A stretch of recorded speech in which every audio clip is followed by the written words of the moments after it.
देखो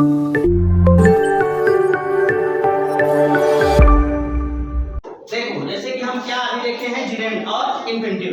तो जिरेंड और इन्फिनिटिव का जो यूज होता है वो किस तरीके से होता है उसे आप आसानी से एक बार फिर से देख लो। जैसे जिरेंड, जब हम कोई जिरेंड फॉर्म बनाएंगे वर्ब का तो उसमें आईएनजी लगाया जाता है। क्या लगाया जाता है? आईएनजी लगाया जाता है। अगर किसी वर्ब में हम आईएनजी लगा रहे हैं तो वो क्या होगी? जिरेंड फॉर्म होगी। ठीक है। अब अगर आ जाते हैं इन्फिनिटिव की ओर, तो जब हम इन्फिनिटिव में कोई सेंटेंस बनाते हैं तो उसमें हम टू लगाते हैं। जैसे कि हमने कौन सी वर्ब ले लिया? रीड। और अगर हम टू रीड बोलते हैं तो क्या हो जाएगा? इन्फिनिटिव हो जाएगा। क्या हो जाएगा? इन्फिनिटिव हो जाएगा। और अगर हम उसे रीडिंग बोलते हैं तो क्या हो जाएगा? जिरेंड। क्या हो जाएगा? जिरेंड। तो आपको ध्यान देनी है कि जो वर्ब होगी अगर जिरेंड फॉर्म में होगी तो उसमें क्या लगा रहेगा? रीडिंग। और अगर इन्फिनिटिव फॉर्म में होगी तो क्या लगा रहेगा? To read. ठीक है। अब आपके मन में बहुत सारे सस्पेंस होंगे, सर जब हम सेंटेंस लिखते हैं तो ऐसा लिखते हैं यू आर गोइंग। नहीं, अगर यू आर गोइंग लिखा हुआ है, आर गोइंग लिखा है, अगर टेंस के हिसाब से अगर आ रहा है तो आपको पकड़ना है कि सर अगर गोइंग आ गया और हेल्पिंग वर्ब आ गया तो हेल्पिंग वर्ब के बाद वाला अगर आईएनजी फॉर्म आता है तो वो टेंस के हिसाब वाला है। आपको ध्यान रखना है वो जिरेंड फॉर्म नहीं है। अगर मैंने कह दिया आई एम प्लेइंग तो उस वक्त वाला जो प्लेइंग है वो जिरेंड फॉर्म नहीं है, क्योंकि वो टेंस के साथ आ रहा है, हेल्पिंग वर्ब के बाद आ रहा है, तो वो जिरेंड फॉर्म नहीं है। आपको ध्यान देना है, इसका विशेष ध्यान देना है। कुछ बच्चे तो बहुत अच्छा से बता दिए प्लेइंग चीजें हम वही पकड़ लेंगे, ऐसा कुछ नहीं है। आप अगर हेल्पिंग टेंस के हेल्पिंग वर्ब के बाद अगर आईएनजी फॉर्म आता है तो वो टेंस ले जाएगा। कौन ले जाएगा? टेंस ले जाएगा अपने पास। जैसे कि हमने लिखा हुआ है कि अगर सेंटेंस की हर दूसरी वर्ब सिर्फ क्या होती है? जिरेंड बनती है। सेंटेंस की हर दूसरी वर्ब जिरेंड बनती है और किसी भी सेंटेंस के लास्ट वाली वर्ब को टेंस के हवाले कर देनी है। अगर हम हिंदी सेंटेंस है और उसे इंग्लिश में ट्रांसलेट कर रहे हैं तो किसी भी सेंटेंस के लास्ट वाली वर्ब को हम टेंस के हवाले कर देंगे और बाकी को हम क्या करेंगे? जिरेंड के हवाले कर देंगे। बाकी को जिरेंड अपने पास रखेगा। वही सेम रूल किसका है? इन्फिनिटिव का है। इन्फिनिटिव भी यही चीज क्या करता है किसी भी सेंटेंस के लास्ट वाली वर्ब को टेंस ले जाए। किसी भी सेंटेंस के लास्ट वाली वर्ब को कौन ले जाए? इन्फिनिटिव ले जाए, टेंस ले जाए। बाकी जो बचे वो किसको दे दो? इन्फिनिटिव को दे दो, वो बाकी अपने पास रख लेगा। उसी तरीके से जैसे हमने आपको एग्जांपल दिया, मुझे दौड़ना अच्छा लगता है तो हमने लिखा जिरेंड में हमने क्या लिखा? आपको पता है कि आखिरी वाली हमको वर्ब को टेंस को दे देनी है, तो आई लाइक। फिर प्ले का मेन अर्थ होता है वो क्या होता है? खेलना। ठीक समझ में आया? और अगर हम प्लेइंग कर दिए तो उसका अर्थ क्या हो गया? अगर हम प्ले बोलेंगे तो प्ले का अर्थ होगा खेलो। क्या होगा? खेलो। और अगर हम प्लेइंग बोलेंगे तो क्या होगा? खेलना। अगर हम मान लो सपोज क्या कहते हैं पढ़ो, तो पढ़ो का अर्थ क्या होगा? रीड। क्या होगा? रीड। और अगर हम क्या कहते हैं रीडिंग तो हो गया पढ़ना। यही मुझे जिरेंड सिखाता है। जो जिरेंड होता है वो मुझे क्रिया का जो सही यूज होता है वो मुझे सिखा देता है और यही काम इन्फिनिटिव भी करता है। जिरेंड जो कहता है, जिरेंड का सिंपल सा फंडा है। जिरेंड क्या कहता है कि मेरे साथ जो क्रिया है, क्रिया का जो रूप है, जो क्रिया के साथ आप अगर मेरे फॉर्म में बनाओगे तो क्या हो जाएगा? उसमें क्या लग जाएगा? आईएनजी फॉर्म लग जाएगा। क्या लग जाएगा? उसमें आईएनजी लग जाएगा। जैसे कि हमने रीड लिखा, हमने कहा पढ़ना। क्या हमने लिखा? पढ़ना। तो रीड मींस पढ़ना नहीं होता। रीड मींस पढ़ना नहीं होता है। रीडिंग मींस पढ़ना होता है। ठीक है? रीड मींस पढ़ो होता है। रीड मींस क्या होता है? पढ़ो। ठीक है? आप सभी के समझ में आ रहा है नहीं आ रहा है? ध्यान से सुनना। हम क्या सीख रहे हैं? जिरेंड। क्या सीख रहे हैं? जिरेंड। और जिरेंड क्रिया के साथ आईएनजी फॉर्म में होता है। जैसे ये प्लेइंग, क्या क्या लिखा है? रीड लिखा है, रीडिंग। और अगर हम क्या लेते हैं इसमें, यहाँ पे क्या ले लेंगे? प्लेइंग। क्या ले लेंगे? अगर प्ले लेंगे यहाँ प्लेइंग, और इधर ले लेंगे हम, अगर हम यहाँ लिखते हैं खेलना, क्या लिख लिए? खेलना। और इधर लिखते हैं हम प्ले, तो क्या हो जाएगा? गलत। खेलना का अर्थ होगा खेलो, मतलब जो प्ले है इसका अर्थ क्या होगा? खेलो। ठीक है? और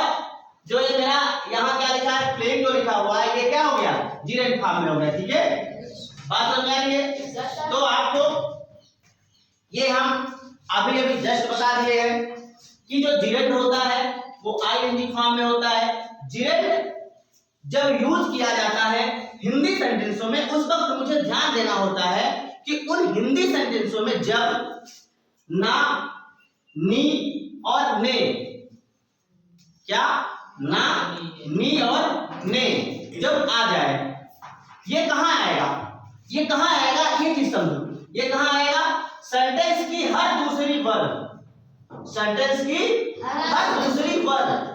अगर कोई सेंटेंस आप बना रहे हो, जैसे कि हमने बनाया मुझे दौड़ना अच्छा लगता है, तो मुझे सेंटेंस की हर दूसरी वर्ड, सेंटेंस की हर दूसरी वर्ड सिर्फ जिरेंट में बनती है, सिर्फ जिरेंट में मुझे दौड़ना अच्छा लगता है। तो पहली वर्ड मेरी क्या हो गई, अच्छा लगता है,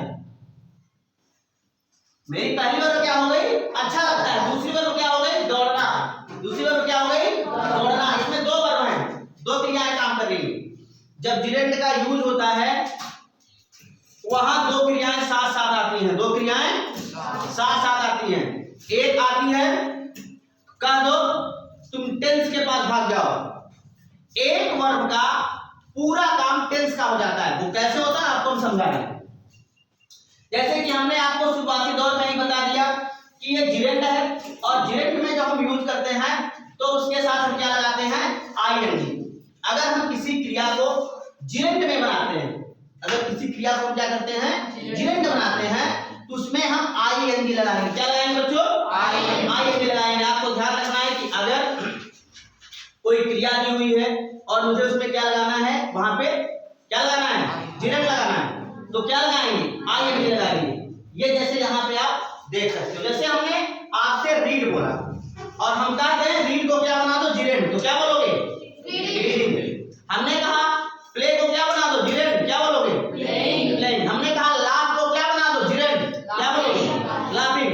हमने कहा कि राइट को आप जिरेंट बना दो, क्या बनाओगे, राइटिंग। हो गया, जिरेंट खत्म, इतने में जिरेंट खत्म।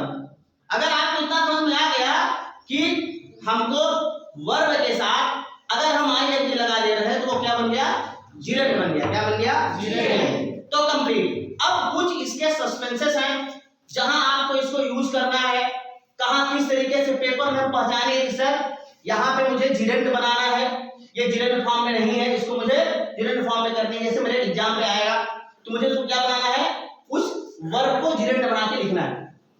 तो ये आप सीखने के लिए आगे बढ़ते हैं। बाकी आपको जो जिरेंट में जहां दिक्कतें हैं वो आप समझ गए हो। अब क्रिया के साथ आईएनजी फॉर्म लगा लो। अनुज सुन रहे हो कि नहीं? रात को सोया नहीं था क्या? रात नहीं सोया था, सोए थे तो क्यों हमारी आ रही है?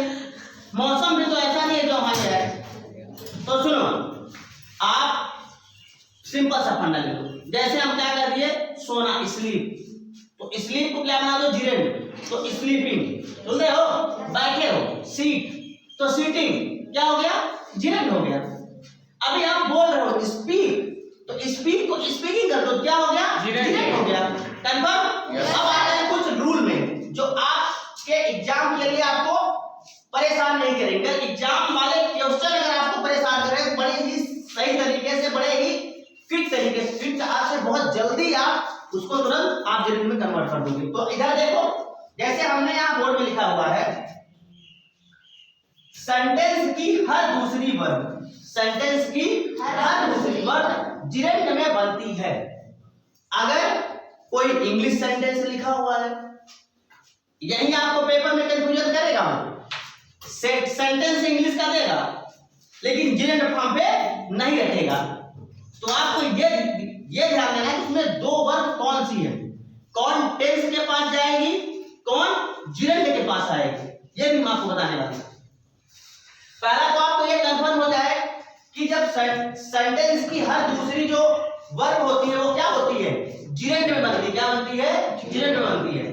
दूसरा एक हम सबसे इंपॉर्टेंट जो पॉइंट आपके पास यहां लिख के बता रहे हैं वो है किसी भी सेंटेंस के लास्ट वाली वर्ब को। अब मेन टॉपिक आ रहा है अगर सेंटेंस हिंदी से दिया गया है या आप कोई हिंदी सेंटेंस बनाते हो और उसमें जिरेंट की फॉर्म आ रही है, जिरेंट के हिसाब से उस सेंटेंस को हम क्या कर रहे हैं, ट्रांसलेट कर रहे हैं, तो देखना किस तरीके से होगा। इस दूसरे वाले टॉपिक पे ध्यान देना, किसी भी सेंटेंस के लास्ट वाली वर्ब को टेंस के हवाले कर देनी है। मतलब अगर कोई सेंटेंस है और लास्ट में जो क्रिया आ रही है, सुनना ध्यान से, अगर कोई सेंटेंस है जो सेंटेंस के लास्ट में जो क्रिया आएगी, जैसे रामू पढ़ना, लिखना और लड़ना जानता है, सुनना ध्यान से, जो सेंटेंस बोल रहे हैं सुनना ध्यान से, रामू पढ़ना, लिखना और लड़ना जानता है, सबसे लास्ट में कौन सी वर्ब आ रही है, गलत जवाब, गलत जवाब, फिर सुनो, ध्यान से सुनो जो सेंटेंस बोल रहे हैं, रामू पढ़ना, लिखना और लड़ना जानता है, जानता आ रही है, नो, क्या आ रही है, नो।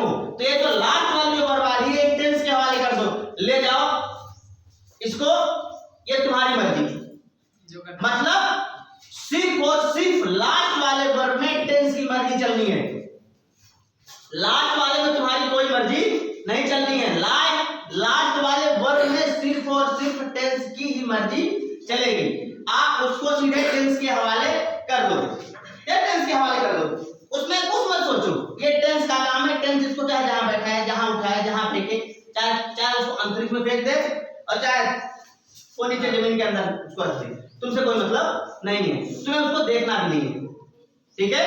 मतलब अगर सेंटेंस के आखिरी वाली जो वर्ब है वो टेंस के हवाले चलेगी, अब बाकी जो बची उसे कौन ले लेगा, जिरेंट ले लेगा, बाकी जो बची उसे जिरेंट अपने पास रख लेगा, वो जिरेंट का काम है, उसमें रीडिंग, लाफिंग कुछ भी, मतलब अब वो जिरेंट का काम है, अब वहां टेंस कोई हस्तक्षेप नहीं करने वाला है।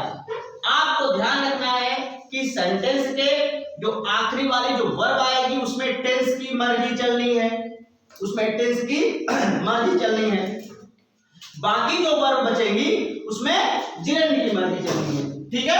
अब बात कहां फंस रही है, ये तो हिंदी सेंटेंस हो गया, ये तो आपको हिंदी ट्रांसलेशन के समय पे सबसे काम आएंगे, जो आपके पेपर में इस तरीके से एग्जाम पे नहीं आने वाला है, हम श्योर हैं, क्योंकि हम आपको पढ़ा रहे हैं, आप इंग्लिश मीडियम के छात्र हैं, तो आपकी इंग्लिश क्या है, स्पेशल इंग्लिश आपकी रहेगी, उसमें हिंदी सेंटेंस ट्रांसलेट करने के लिए नहीं आएंगे, सुन रहे हो क्लास 5 वाले बच्चों।